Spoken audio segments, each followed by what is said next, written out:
Film Halloween menceritakan seorang anak dari keluarga bermasalah tumbuh dengan perilaku sadis dan akhirnya membantai keluarganya sendiri. Ia dikurung di rumah sakit jiwa selama bertahun-tahun, namun berhasil melarikan diri. Lalu ia kembali ke kota asalnya untuk memburu seorang gadis muda yang ternyata memiliki hubungan darah dengannya, sambil menebar teror dan membunuh siapapun yang menghalangi. Bagaimanakah kelanjutan film ini? Kita langsung saja masuk ke alur ceritanya.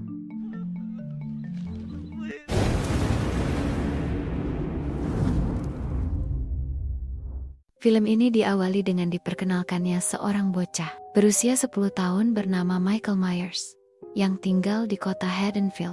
Michael memiliki kehidupan yang sulit, baik di rumah maupun di sekolah, karena sifatnya yang pemalu dan dianggap aneh. Keadaannya semakin berat karena ibunya bernama Deborah bekerja sebagai penari telanjang yang cukup terkenal dan diinginkan banyak pria di kota. Salah satu kebiasaan aneh Michael adalah membunuh dan membedah binatang sambil bersembunyi di balik kostum badut Halloween. Korban terbarunya adalah tikus peliharaannya sendiri. Suatu hari saat Michael melakukan kebiasaan anehnya, ditampilkan Deborah yang sedang menyiapkan makanan untuk keluarga. Terungkap bahwa Ronnie, pacar Deborah, adalah pria pemarah, berisik, pecandu alkohol, dan kerap bersikap agresif terhadapnya. Ronnie sering melontarkan komentar kasar tentang putri remaja Deborah, yaitu Judith, serta bayi perempuan mereka yang dipanggil Bu.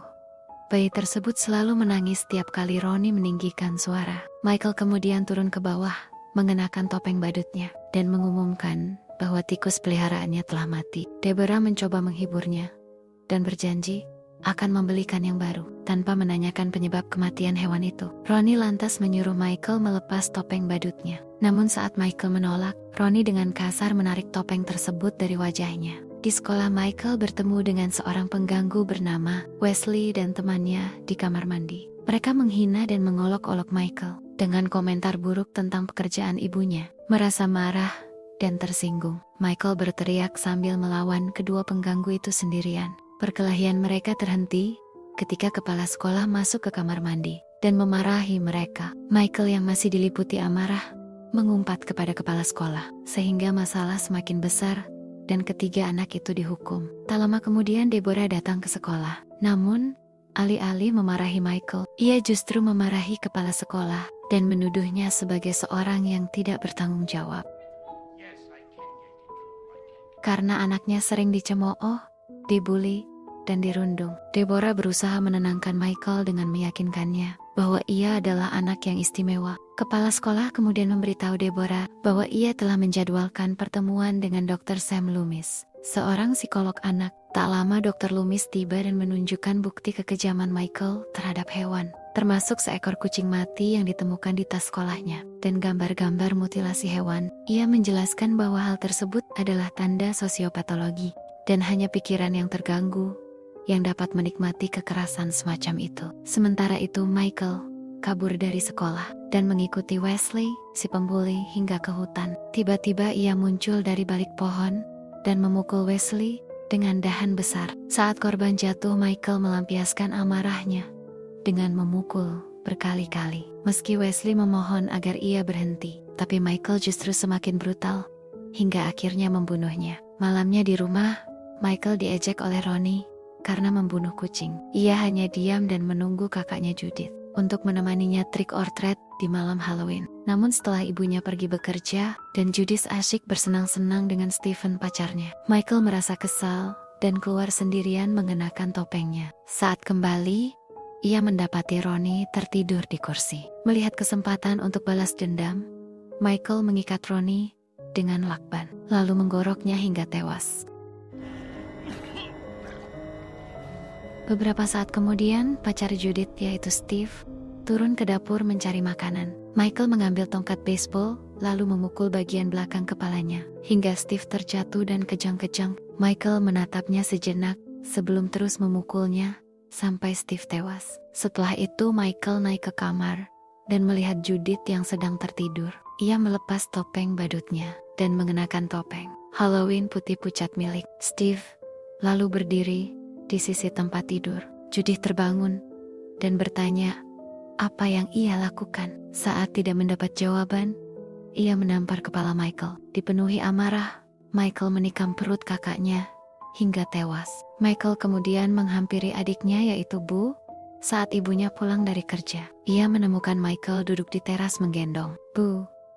Sementara sirine polisi terdengar, Deborah terkejut mengetahui putranya telah membunuh. Keesokan harinya, Michael dinyatakan bersalah atas pembunuhan tingkat pertama dan dikirim ke rumah sakit jiwa di bawah perawatan Dr. Loomis. Meski melakukan pembunuhan kejam, Michael berpura-pura tidak ingat apapun. Deborah rutin mengunjunginya, namun kondisi Michael semakin memburuk. Dalam salah satu sesi, ia menunjukkan topeng baru buatannya, mengaku memakainya untuk menutupi keburukannya. Suatu hari Deborah membawakan foto lama Michael dan Bu untuk menghiburnya. Namun Michael tetap diam dan mengasingkan diri. Saat Deborah meninggalkan ruangan, seorang perawat masuk dan Michael tiba-tiba menusuknya hingga tewas dengan garpu. Deborah yang diberitahu tentang kejadian itu hanya bisa terdiam karena melihat sisi asli putranya. Deborah pulang dan menonton rekaman lama Michael saat masih kecil dan lugu. Sambil menangis, ia mengenang masa lalu dan bertanya-tanya, apakah dirinya ibu yang buruk, tak mampu menahan rasa sakit? Ia akhirnya mengakhiri hidupnya.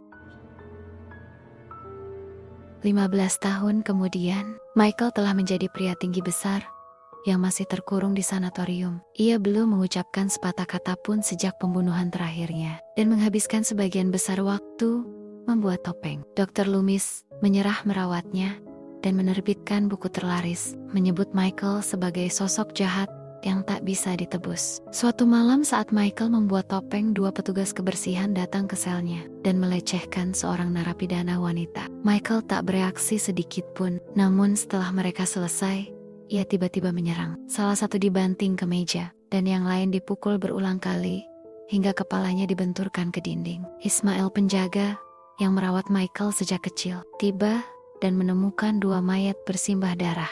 Menyadari apa yang terjadi, ia mencoba membawanya kembali ke sel. Namun Michael dengan brutal membunuhnya, menjatuhkan televisi ke tubuhnya. Setelah pembantaian itu, Michael melarikan diri dari rumah sakit jiwa. Mendengar kabar tersebut, Dr. Loomis panik dan mulai mencarinya. Michael lalu tiba di halte truk dan berkelahi dengan seorang sopir, membenturkan kepalanya beberapa kali ke dinding hingga tewas. Ia mengenakan pakaian korban dan membuang bajunya sendiri. Keesokan paginya, tepat di hari Halloween, Michael kembali ke rumah keluarganya yang telah ditinggalkan sejak kematian ibunya.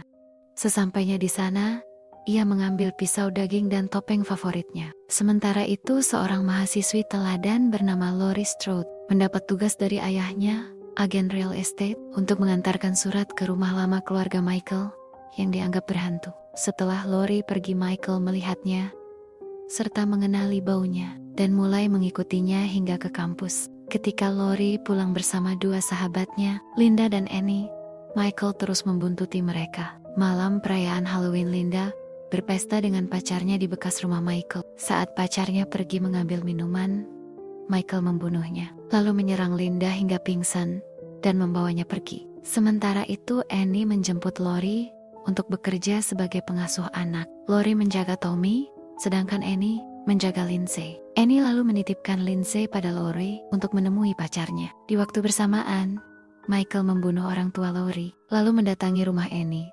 Saat Annie bersama pacarnya, Michael membunuh sang pacar dan menyeret Annie pergi. Beberapa jam kemudian, Lori bersama Lindsay menemukan Annie yang gemetar hebat dalam keadaan setengah telanjang. Sementara mayat pacarnya tergantung di langit-langit. Michael tiba-tiba muncul dan menyerang Lori. Ia berhasil melarikan diri, namun Michael mengejarnya, menangkapnya, dan membawanya pergi. Sementara itu, Dr. Loomis panik dan mendatangi wilayah tempat tinggal Michael, serta memperingatkan Sheriff bahwa Michael Myers telah kembali dan berbahaya. Sheriff mencoba menghubungi Lori, namun tidak diangkat. Ternyata Lori adalah Bu, adik perempuan Michael yang diadopsi setelah Deborah bunuh diri. Loomis sadar Michael mengetahui hal ini dan akan terus mencarinya. Lori yang masih hidup ditawan di rumah lama Myers.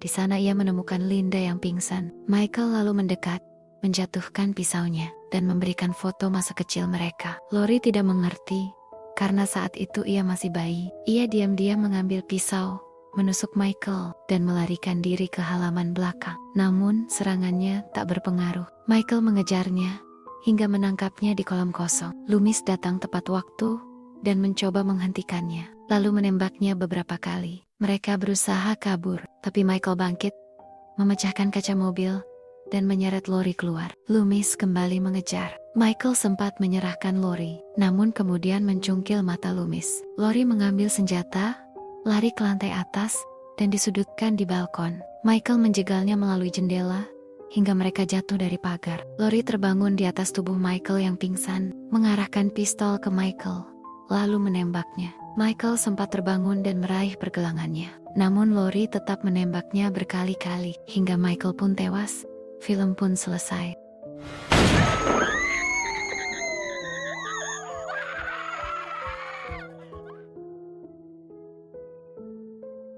Pesan utama dalam Halloween ini adalah bahwa kekerasan, trauma masa kecil, dan lingkungan keluarga yang buruk dapat membentuk seseorang menjadi monster. Film ini juga menekankan bahwa kejahatan bisa muncul dari manusia biasa, bukan hanya dari sosok menyeramkan di luar sana. Selain itu, cerita menunjukkan bahwa masa lalu yang kelam sulit dilupakan, dan jika tidak diatasi, ia akan terus menghantui hingga menghancurkan orang lain di sekitarnya. Diam sejenak. Baiklah, sampai di sini dulu alur cerita kali ini. Jangan lupa untuk like, comment, dan subscribe channel ini untuk melihat alur cerita selanjutnya.